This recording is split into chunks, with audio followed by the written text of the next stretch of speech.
నేను చెప్పిన టైం కల్లా డివోర్స్ పేపర్స్ రెడీ చేస్తారు కదా? ఏ డౌటా? కాదు, ఇంకోసారి కన్ఫర్మ్ చేసుకుందామని. రెండోసారి కన్ఫర్మ్ చేసుకోవడం, రెండోసారి రిమైండ్ చేయడం, రెండోసారి చెప్పిందే చెప్పడం నాకు నచ్చదు.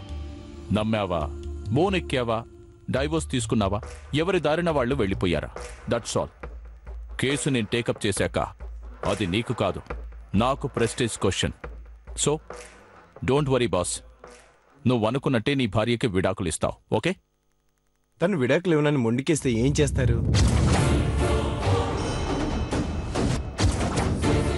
అప్పుడేం చెయ్యాలో ఇప్పుడే చెప్పను, చేసి చూపిస్తా. తనే లొంగిపోయి మ్యూచువల్ అండర్స్టాండింగ్ కింద సైన్ చేసేలా నేను చూస్తాను, ఓకే? Be Brave. ఓకే.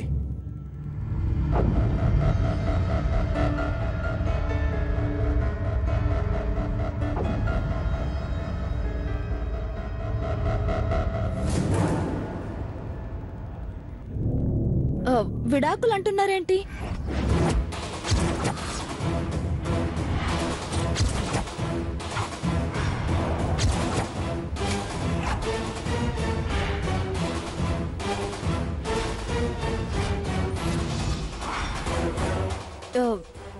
ఎవరు ఎవరికిస్తున్నారు?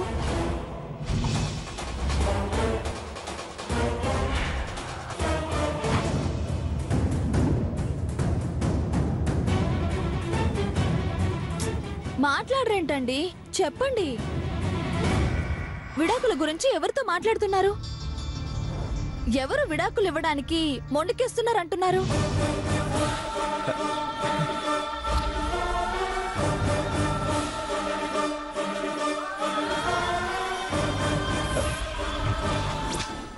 నాకు ఫ్రెండ్ ఉన్నాడు, వాడి భార్యకి విడాకులు ఇస్తానంటున్నాడు.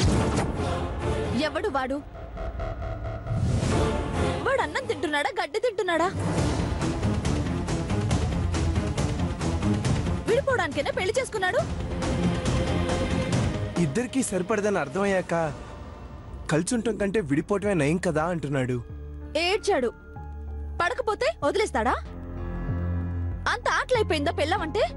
పెళ్ళమంటే అంత తేలికైపోయిందా? తాలి కట్టేటప్పుడు తల వంచిందని తెంపుకుపోతానన్నప్పుడు అలాగే తల వంచాల ఆడది?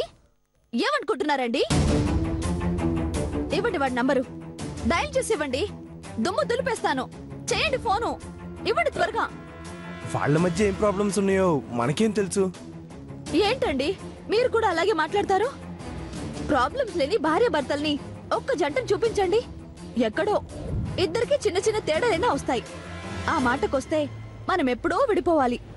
నా పెళ్లి పెటాకులు చేసి, శోభనం పాలు నేలపాలు చేసి, నీ చావు నువ్వు చావు అన్నప్పుడే మనిద్దరం విడిపోవాలి. నిన్న మొన్నటి దాకా మీరు నన్ను చీ అన్నారు, నేను మిమ్మల్ని చా అన్నాను. రోజుకోసారైనా కొట్టుకు చచ్చాను తప్ప ఏనాడైనా విడాకులు ఊసెత్తామా? విడిపోవాలని కోర్టుకెళ్ళామా? మాట్లాడరేంటండి? అసలు పెళ్ళే ఇష్టం లేదన్నారు మీరు. అసలు ఏ ఆడది మీ జీవితంలోకి రావడం నచ్చదని కూడా అన్నారు.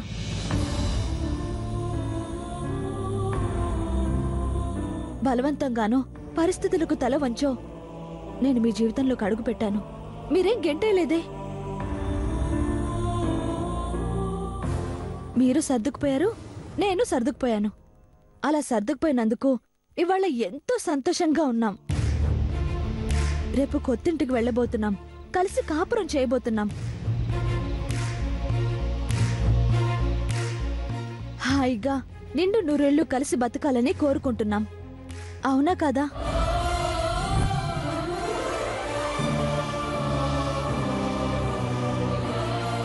మరి మీరైనా ఇంత గడ్డి పెట్టరేంటండి వాడికి?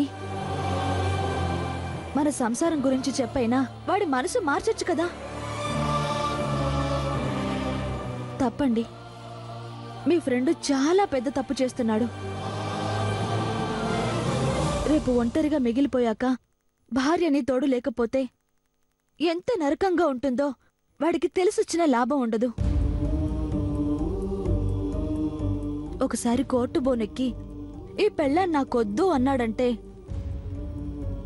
ఆ ఆడదాని మనసెంత విరిగిపోతుందో, ఆమె ఎంత రాయిలా మారిపోతుందో వాడికి తెలీదండి. కొంచెం ఓపిక పట్టమని చెప్పండి. నేను పట్టలేదా? మీరు ఓపిక పట్టలేదా? చివరికి మీలో మార్పు వచ్చిందా లేదా?